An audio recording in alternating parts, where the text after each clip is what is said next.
লালমনিরহাটের হাতীবান্ধা উপজেলার দইকোয়া হাটে টোল আদায়ের নামে যেন চাঁদাবাজি চলছে। নির্ধারিত টোলের কোথাও 2 গুণ, কোথাও 3 গুণ পর্যন্ত টোল আদায় করছেন ইজারাদারের লোকজন। শুক্রবার বিকেলে সরেজমিনে ওই হাটে গেলে দেখা যায় হাট ইজারাদারের পরিচালক গোতামারি ইউনিয়ন বিএনপির আহ্বায়ক নূর ইসলামের নেতৃত্বে চলছে অতিরিক্ত টোল আদায়ের মহা উৎসব। ছাগলের 110 টাকা টোলের বিপরীতে 300 টাকা, পুরাতন সাইকেল 121 টাকা টোলের বিপরীতে 400 টাকা, বিভিন্ন পণ্য 2 গুণ থেকে 3 গুণ বেশি টোল আদায়ের নামে যেন চাঁদাবাজিতে নেমেছেন ওই বিএনপি নেতা। অতিরিক্ত টোল আদায়ের ভিডিও করতে গেলে বিএনপি নেতা নূর ইসলাম ও ছাত্রদলের সাবেক সম্পাদক মুজিবুর রহমান সাংবাদিকদের উপর হামলা চালায়। দলীয় শৃঙ্খলা ভঙ্গের অভিযোগে বহিষ্কারও হয়েছিলেন ওই বিএনপি নেতা নূর ইসলাম। অতিরিক্ত টোলের নামে চাঁদাবাজি বন্ধে স্থানীয় সংসদ সদস্য ও জেলা প্রশাসকের হস্তক্ষেপ কামনা করেছেন ওই হাটের ক্রেতা বিক্রেতা।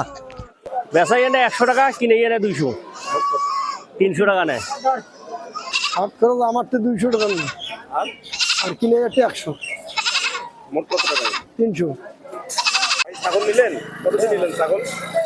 6000। হাট খরচ কত নিলেন? না, 200 কম 6000, কিন্তু হাট খরচ হলো 300 টোটাল। হাট খরচ আমাদের 200, আর যে বেচলো ওর 100।